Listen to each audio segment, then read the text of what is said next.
they are moving in the same direction with velocity v1 and v2. Suppose before collision they are moving in opposite direction, तो यहाँ पे आपके पास क्या आ जाएगा, negative sign आ जाएगा, और after the collision they are moving in the same direction, यहाँ पे पॉजिटिव साइन आएगा, और after the collision also they are moving in opposite direction, you will get here negative sign. Clear?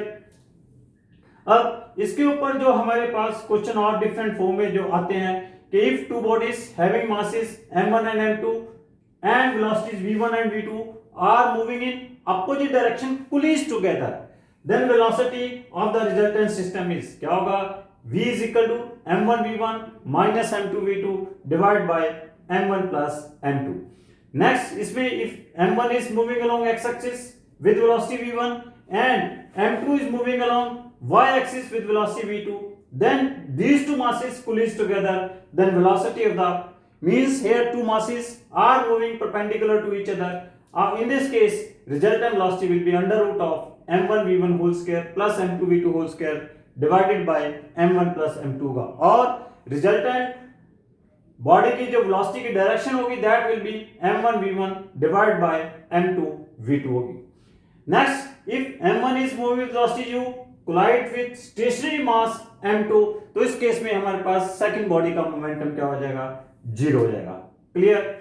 Third next इसमें fifth है कि अगर if m1 is moving with velocity u1, m2 is moving with velocity u2, after the collision both the masses are moving in two different directions making an angle theta1 and theta2 with x-axis, तो इस case में we will write the equation of conservation of momentum along x-axis as well as along y-axis. For x-axis it will be m1 u1 plus m2 u2 plus is equal to before collision, after the collision m1 u1 cos theta 1 plus m2 v2 cos theta 2.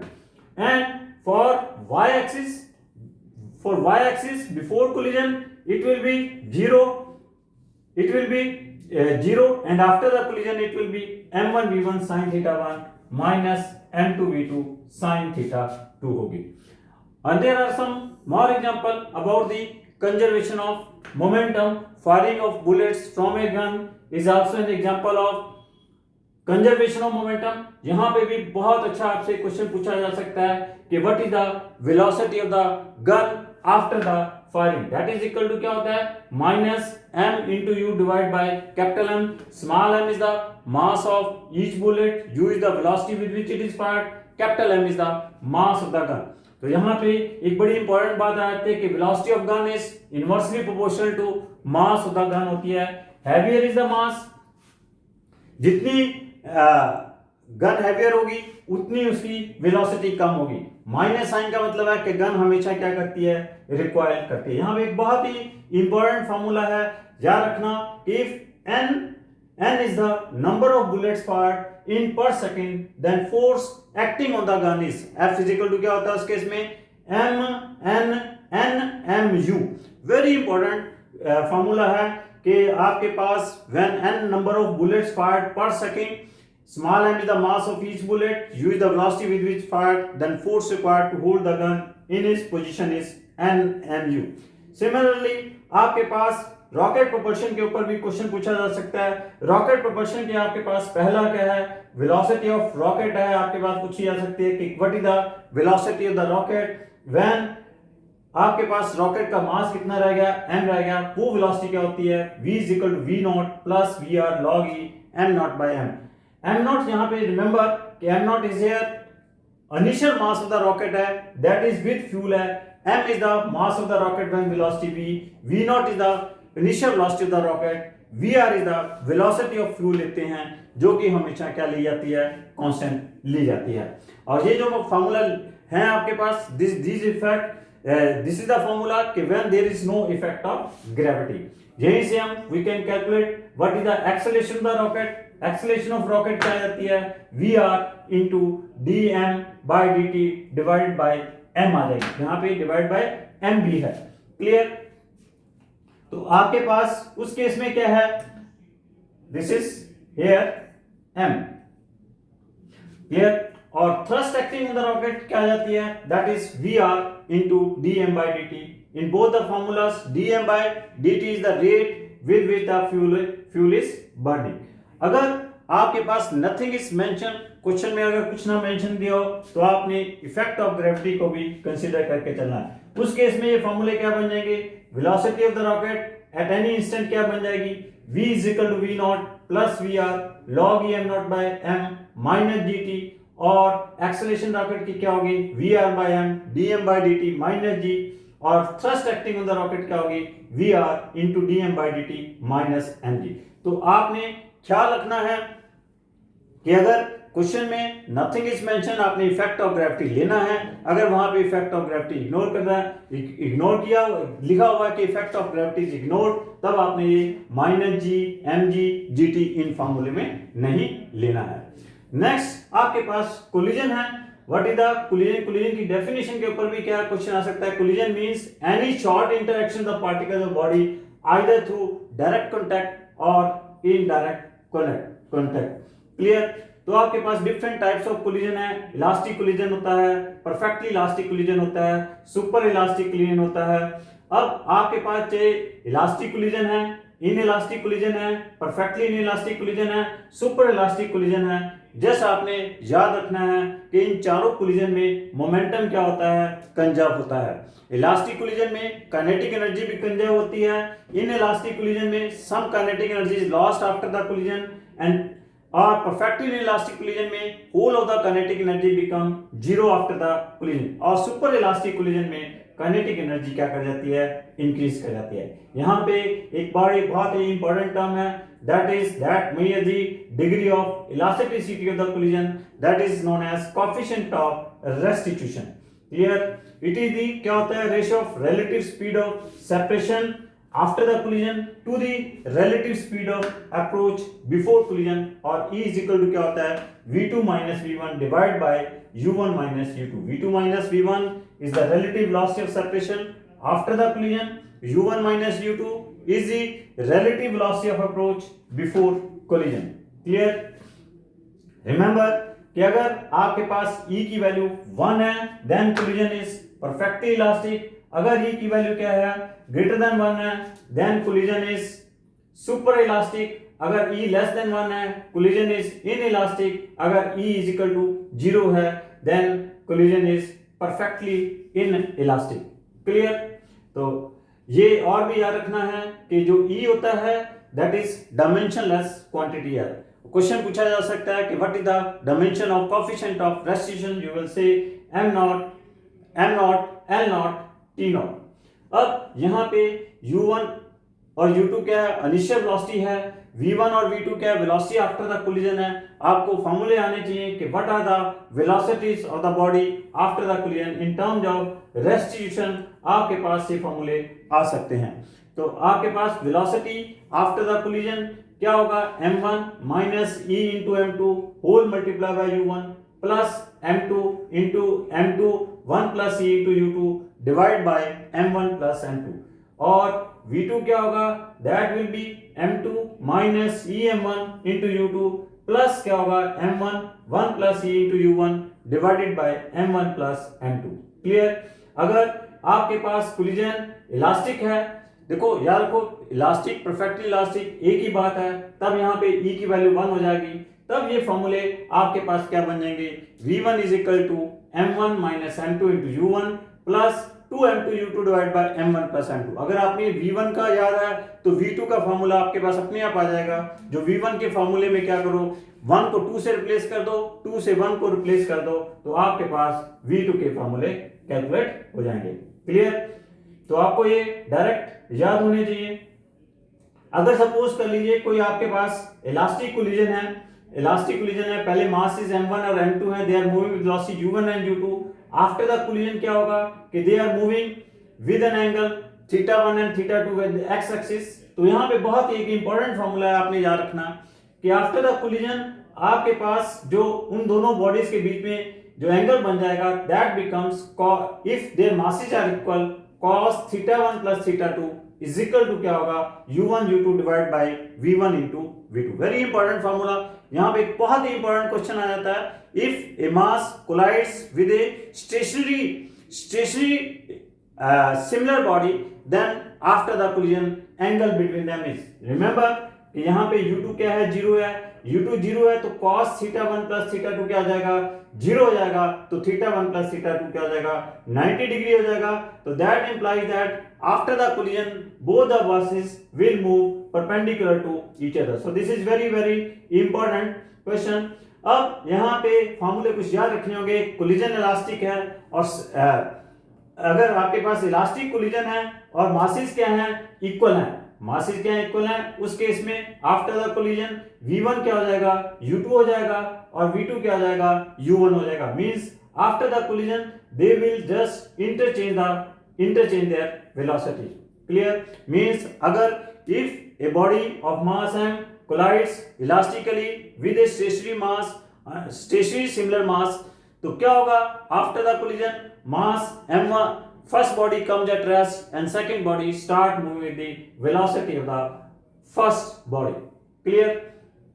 Now अगर आपके पास अगर suppose कर लीजिए आपके पास जो है second body rest के ऊपर है और फर्स्ट बॉडी जो है it is very very large as compare to the second body, तो उस केस में क्या होगा, आपके पास if m1 is very very large as compare to m2, तो क्या होगा, m1 क्या होगी, फर्स्ट बॉडी क्या होगी, m1 is very very large as compare to m1. In that case m1 continuously move with the same velocity और second body क्या है आपके पास start moving twice of the velocity of the first body. अगर उल्टा हो if m2 is very very large as compared to m1 हो तो क्या होगा कि आपके पास फर्स्ट बॉडी क्या होगी, इट विल रीबाउंस और सेकंड बॉडी क्या होगी, इट विल रिमेन स्टेशनरी। जैसे सपोज कर लो कि किसी भी हाइट से हम कोई बॉल फेंकते हैं, अगर बॉल और ग्राउंड के बीच में आपके पास कोलिजन इलास्टिक है, उस केस में जो बॉल होगी it will rebound with the same speed. Clear? So this is also very very important. यहाँ पे 3-4 फॉर्मूले और भी बहुत बहुत इंपॉर्टेंट हैं। If a body falls from a height h on the ground, coefficient of restitution between the ball and ground is e. The body rebound after the the body then after nth rebound, the height of the ball is, वो क्या होता है, hn is equal to h e raised power 2n. This is very very important। अगर यहाँ पे simple सा multiple choice question पूछा जा सकता है कि थर्ड रीबाउंड के बाद इसकी हाइट क्या होगी, वो h e raised power 6 होगी, या सेकंड के बाद क्या होगी, h e 4 हो जाएगी। यहाँ से आप कैलकुलेट कर सकते हो, किसी भी रीबाउंड के बाद आप हाइट कैलकुलेट कर सकते हो। This is hn is equal to h e raised power 2n. This is the height after nth rebound। इसमें नेक्स्ट क्वेश्चन इसमें पूछा जा सकता है, if in the above example total distance travelled before the particle stop is, ये भी पूछा जा सकता है। तो total distance travelled before body comes at rest वो क्या होता है, h into 1 plus e square divided by 1 minus e square. This is very important. और here it can be asked कि what is the total time taken by the body before coming at rest. Total time taken क्या आ जाएगा, 1 plus e divided by 1 minus e into under root of 2h by g. This is the total time taken. और next इसमें पूछा जा सकता है, what is the impulse imparted between the body and ground, उसके लिए क्या आ जाएगा, मीन चेंज इन मोमेंटम कितना हुआ, that you can calculate mgt। T क्या लेना है उसमें, 1 plus e divide by 1 minus e under root of 2h by g। Next आपके पास it is very important formula in this plane, if a mass m1 collides elastically with a stationary mass m2, then fraction of kinetic energy lost and retained by mass m1 is, तो fraction of kinetic energy lost क्या आएगी तुम्हारे पास, by mass m1 is 4m1 m2 divided by m1 plus m2 whole square, and fraction of kinetic energy retained by mass m1 क्या आ जाएगी, m1 minus m2 divided by m1 plus m2 का whole square। और आपसे ये भी पूछा जा सकता है कि what is the fraction of kinetic energy. So these are two important formula. This first 4m1 m2 divided by m1 plus m2 whole square. This is the fraction of kinetic energy lost by m1 and gained by m2. This is lost by m1 and gained by m2, and this is formula is m1 minus m2 divided by m1 plus m2 का whole square. This is the fraction of kinetic energy retained by mass m1. Here also very important formula. If a mass m1 moving with the speed u1 collides with mass m2, after the collision these masses collides together, then loss in kinetic energy is very important formula. m1 m2 multiplied by u1 minus u2 का whole square whole divided by twice of m1 plus m2 है. Clear?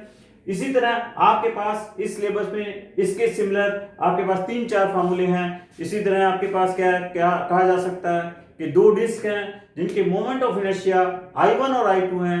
They are rotating with angular velocity ω1 and ω2.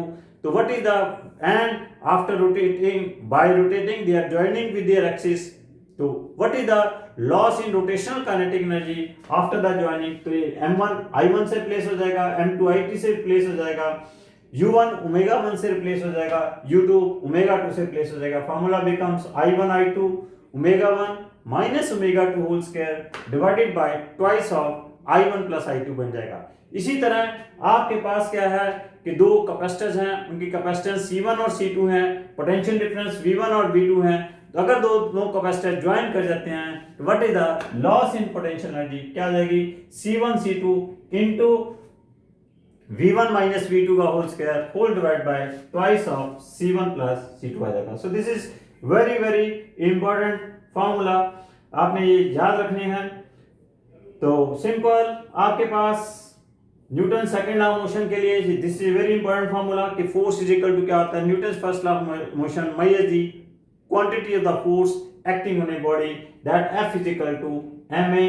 और याद रखना कि इसके जो gravitational units होते हैं वो किलोग्राम वेट होते हैं. 1 kilogram weight is 9.8 Newton and और सीजीएस इंस्ट्रूमेंट में ग्राम वेट होते हैं, 1 ग्राम वेट इज 989. और न्यूटन और डाइन में क्या रिलेशन है, 1 न्यूटन इज इक्वल टू क्या होता है 10 रेज़ पावर 5 डाइन होता है. क्लियर? तो इस तरह से आपके पास जो नेक्स्ट आपके पास क्वेश्चन है वो इंपल्स के ऊपर आ जाता है. What is the impulse. Impulse minus the action of the force acting the body and that this impulse is equal to किसके बराबर होती है, फोर्स इनटू टाइम के इक्वल होती है. This is equal to force into time. और अगर variable force है तो इसे कैसे मेजर कर सकते हैं, इंटीग्रेशन ऑफ F dt. कैसे मेजर करेंगे, that is integration of F dt. Integration of F dt अगर F is varying with time that gives the impulse imparted by the body. और remember very important formula impulse momentum theorem. impulse is equal to क्या होती है, change in momentum के बराबर है. तो formula क्या बन गया, J is equal to integration of F dt is equal to change in momentum. And remember अगर आपके पास फोर्स कांस्टेंट है उस केस में फोर्स और टाइम का ग्राफ क्या होगा, स्ट्रेट लाइन होगा पैरेलल टू टाइम एक्सिस होगा. अगर फोर्स वेरिएबल है तो इस केस में फोर्स और टाइम का ग्राफ क्या होगा, आपके पास वेरिएबल होगा. एंड डायरेक्ट क्वेश्चन आ जाएगा, आपके पास फोर्स और टाइम के ग्राफ दिए होंगे, इंपल्स कैलकुलेट करनी आ सकती है. लेकिन याद रखना कि कैसे कैलकुलेट करोगे, ये ग्राफ हो चाहे ये ग्राफ हो, इन दोनों ग्राफ के एरियाज क्या हैं, areas of this graph give the impulse और चेंज इन मोमेंटम. क्लियर? सो आपके पास इंपल्स की बहुत सारी एप्लीकेशंस भी हैं, इनके ऊपर कोई क्वेश्चन आने वाला नहीं है. Newton third law of motion simple याद रखो, लेकिन डायरेक्ट इसके ऊपर Newton third law of motion के ऊपर कोई क्वेश्चन पूछा नहीं जा सकता. सिंपल सा ये आपके पास जरूर दिया हो सकता है, कोई बॉडी पड़ी हुई है, किसी कोई वेट है अर्थ के सरफेस के ऊपर पड़ा हुआ है, तो आपके पास अगर सिंपल लिखा हो कि weight is equal to R तब तो, और वेक्टर ना डाला हो ये तब तो ऐसे होगा W is equal to R. लेकिन आपने ये एक्शन है, दूसरी क्या है रिएक्शन है. लेकिन अगर ये वेक्टर फॉर्म में लिखना हो तो क्या होगा, W vector is equal to minus r vector आएगा. This is very very important. उस केस में क्या आएगा, W vector is equal to minus of r vector आएगा. क्लियर? अगर मैग्नीट्यूड की फॉर्म में लिखेंगे तो W इज इक्वल टू क्या होगा, R के बराबर होगा. क्लियर? नाउ नेक्स्ट आपके पास जो आ जाता है क्वेश्चन, दैट इज एक चीज याद रखनी है कि न्यूटन जो सेकंड लॉ ऑफ मोशन होता है that is a real law of motion. Means Newton जो सेकंड लॉ से मोशन से क्या है, we can derive first law as well as third law. Concurrent forces क्या होती हैं, number of forces acting at a point are known as concurrent forces. अगर इन सभी फोर्सेस का रिजल्टेंट आपके पास जीरो है, then system is said to be in translational equilibrium में कहलाता है। एक ट्रांसलेशनल इक्विलिब्रियम होता है, एक रोटेशनल इक्विलिब्रियम होता है। लेकिन जब ये आपके पास ट्रांसलेशनल फोर्सेस का सम जीरो है तो that is called it is in translational equilibrium. तो यहाँ पे आपके पास याद रखना है कि when a body is in equilibrium, summation of forces, summation of f is equal to 0, summation of f is equal to 0 means summation of fx is equal to 0, summation of fy is equal to 0, summation of fz is equal to 0 means sum of the forces along x axis is equal to 0, along y axis is equal to 0, along z axis is equal to 0। तो अगर आपके पास कहीं पे तीन forces हैं और वो equilibrium में हैं, तीनों फोर्सेस के बीच में आपके पास एंगल दिए हुए हैं, तो उसके लिए बहुत ही आपके पास इंपॉर्टेंट क्वेश्चन सॉल्व रहते हैं। तो उसके लिए डायरेक्ट भी आ सकता है आपके पास कि डायरेक्ट थ्योरम भी आपके पास डायरेक्ट मल्टीपल चॉइस में भी आते हैं। फॉर दीज थ्री फोर्सेस नीचे चॉइस ही दी हो सकती हैं कि कौन सा करेक्ट आंसर है। उसके लिए आपके पास एक लैमिस थ्योरम है। अगर आपके पास these are the three forces F1, F2 and F3, angle between F2 and F3 is alpha, angle between F1 and F3 is beta, angle between F1 and F2 is gamma. तो just remember F1 upon sine alpha is equal to क्या होता है, F2 upon sine beta is equal to क्या है, F3 upon sine gamma है। This is called Lami's theorem. यहां से आप डायरेक्ट क्वेश्चन भी सॉल्व कर सकते हो। अगर आपके पास if you are having three forces F1, F2, F3, उनके बीच में दो में एंगल दिया हुआ है, तीसरे का एंगल निकालना, या आपके पास दो फोर्सेस दिए हुए हैं, एंगल दिए हुए हैं, तीसरी फोर्स की वैल्यू निकालनी हो, तो you can calculate with the help of this Lami's theorem. Clear? तो बहुत अच्छी अच्छी प्रॉब्लम्स लैमिस थ्योरम के ऊपर आ जाती है। नेक्स्ट आपके पास इसमें क्वेश्चन आ जाता है motion of two connected bodies के साथ, के means there are two masses m1 and m2 lying on a double inclined plane whose angles are θ1 and θ2. They are connected by pulley, frictionless pulley through a massless string as shown this diagram. तो अगर suppose करो this is not in equilibrium, if mass m1 is greater than m2, it is moving downward with uniform acceleration a, then m2 will move in the upward direction with an acceleration a, then what will be the tension in the string and acceleration of the system can be asked। तो आपके पास tension of the string क्या आती है, remember that is m1 m2 sin θ1 minus sin θ2 divided by g whole divided by m1 plus m2, और acceleration of the system क्या आएगी, m1g sin θ1 minus m2g sin θ2 divided by m1 plus m2। अगर ये दोनों masses air में आपके पास suspended हो तो वहां पे θ1 θ2 दोनों 90 डिग्री आ जाएंगे। It is very very important याद रखना, इस केस में एक्सेलरेशन ऑफ द सिस्टम क्या होगी, m1 minus m2 into g divide by m1 plus m2। Tension in the string क्या होगी, 2m1 m2g divide by m1 plus m2। Sometime यहाँ पे ये भी पूछ दिया जाता है what is the thrust acting on the pulley. Thrust acting on the पुली क्या होता है, twice of the tension in the string होता है, वो क्या आ जाएगी 4m1 m2g divide by m1 plus m2। और सम टाइम यहाँ पे ये पूछ लिया जाता है कि सारा का सारा ऊपर की तरफ मूव कर रहा है, तब आपके पास एक्सेलरेशन क्या होगी, तब यहाँ पे g क्या बन जाएगी, g plus a बन जाएगी। टेंशन में भी g क्या बन जाएगी, g plus a बन जाएगी। If this whole system is moving downward with an acceleration a, तो g क्या बन जाएगी यहाँ पे इस फार्मूले में, g minus a, और आपके पास जो टेंशन बन जाएगी वो भी 2m1 m2 g minus a divide by m1 plus m2 हो जाएगी।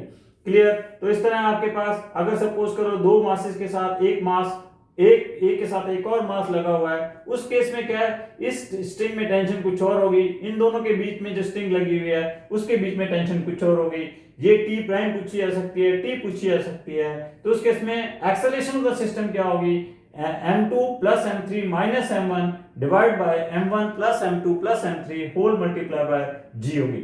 क्लियर? नाउ और इसमें आपके पास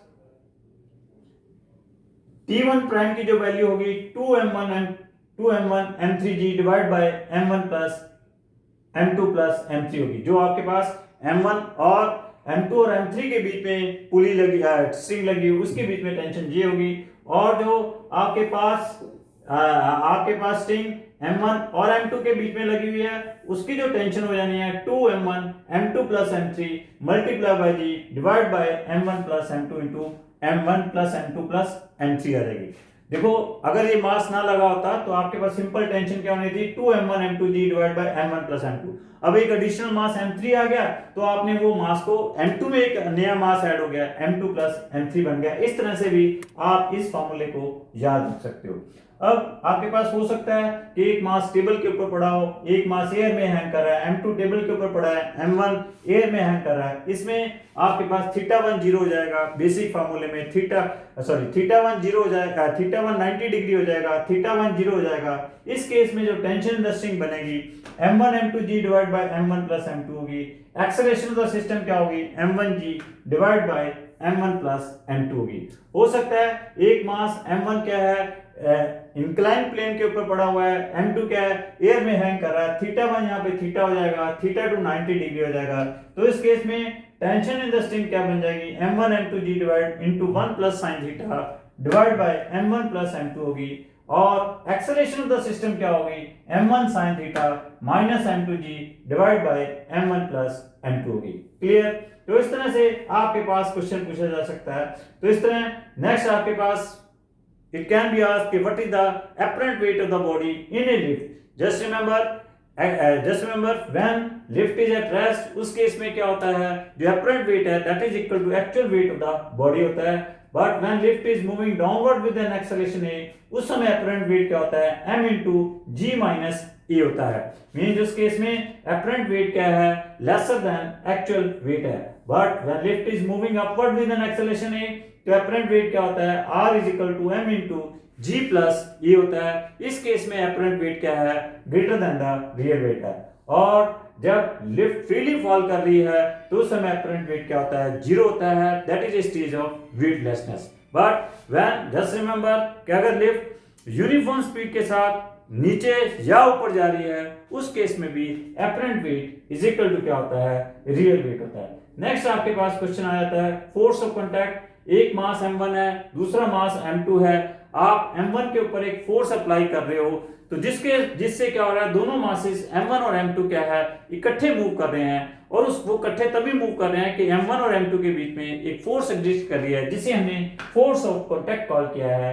दैट फोर्स ऑफ कांटेक्ट क्या होती है, m2 into f divide by m1 plus m2 होती है। अगर यही फोर्स m1 के ऊपर if this force is acting on m2, तब ये फॉर्मूला क्या बन जाता है, m1f divide by m1 plus m2 बन जाएगा। लेकिन दोनों केसेस में एक्सेलरेशन सेम ही रहेगी, that is f upon m1 plus m2 होगी। क्लियर। इस तरह ये नहीं है कि दो मासेज हैं, अगर मोर देन 1 2 3 4 मासेज हैं तो आपने क्या करना है, जिसके ऊपर फोर्स एक्ट कर रही है वो वाला मास नहीं कंसीडर करना। और अब जैसे चारों एक ही लाइन में पड़े हुए हैं तो आपने जिसके ऊपर फोर्स एक्ट कर रही है वो वाला मास नहीं लेना, बाकी सभी मासेज लेके f multiply by those masses divide by नीचे डिनोमिनेटर में तो क्या होना है, जितने भी आपके पास मासेज हैं उसका सम निकालना है। इसी तरह आपके पास एक स्ट्रिंग है, स्ट्रिंग के ऊपर आप फोर्स अप्लाई कर रहे हो तो इट कैन बी आस्क्ड कि यार जिस स्ट्रिंग का लेंथ कितनी है, कैपिटल L है, क्या आप इसके ऊपर फोर्स F अप्लाई कर रहे हो किसी भी डिस्टेंस x के ऊपर, what will be the tension in the string, तो वो क्या आ जाएगी, F into L minus x divide by L, that is the tension in the string at any distance x। इस तरह आपके पास there are 3 masses m1 m2 m3 हैं और ये आपके पास दो स्ट्रिंग्स के साथ कनेक्टेड हैं। मास m1 के ऊपर आप एक फोर्स F अप्लाई कर रहे हो, इट कैन बी आस्क्ड कि जो मास m1 और m2 के बीच में टेंशन है स्ट्रिंग में, let it be T1, m2 और m3 में जो टेंशन है वो क्या है, T2 है। T1 और T2 की वैल्यू पूछी जा सकती है, एक्सेलरेशन ऑफ द सिस्टम पूछी जा सकती है। एक्सेलरेशन ऑफ द सिस्टम तो क्या होगी, total force divide by total mass, that will B A is equal to F upon m1 plus m2 plus m3 होगी। और टेंशन इन द स्ट्रिंग क्या होगी, दैट विल बी जो m1 और m2 के बीच में जो टेंशन होनी है that is T1 is equal to क्या होगी, F into m2 plus m3 divide by m1 plus m2 होगी। और m2 और m3 के बीच में जो टेंशन है T2 वो क्या होगी, F into m3 divide by m1 plus m2 plus m3 होगी। क्लियर। तो just remember this formula.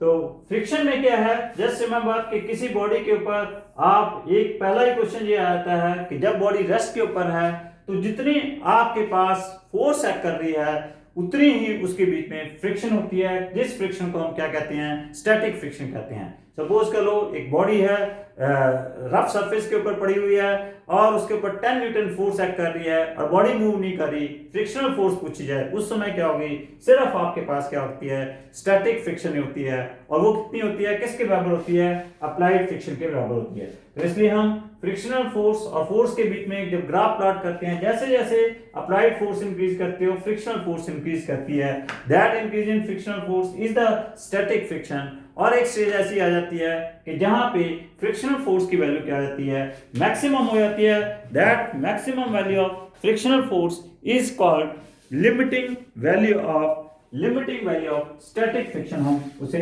Call करते हैं। क्लियर। और उसके बाद जब बॉडी मूव करनी शुरू कर देती है, उस समय उस बॉडी और सरफेस, रफ सरफेस के बीच में जो फ्रिक्शनल फोर्स है, that is called kinetic friction. ये जो काइनेटिक फ्रिक्शन है, limiting value, remember limiting value of static friction से क्या होती है, कम होती है। क्लियर। लेकिन स्टैटिक फ्रिक्शन से ज्यादा भी हो सकती है, कम भी हो सकती है, दैट डिपेंडिंग अपॉन कि आपके पास जब स्टैटिक फ्रिक्शन थी फोर्स कितनी एक्ट कर रही है। तो अब स्टैटिक फ्रिक्शन तो क्या अप्लाइड फोर्स के साथ चेंज करती है, इसे हम ये so it is also known as self adjusting friction. Clear. और जब बॉडी कोई किसी सरफेस के ऊपर रोल करती है, उस समय जो फ्रिक्शनल फोर्स एग्जिस्ट कर रही है, that is called rolling friction. Clear.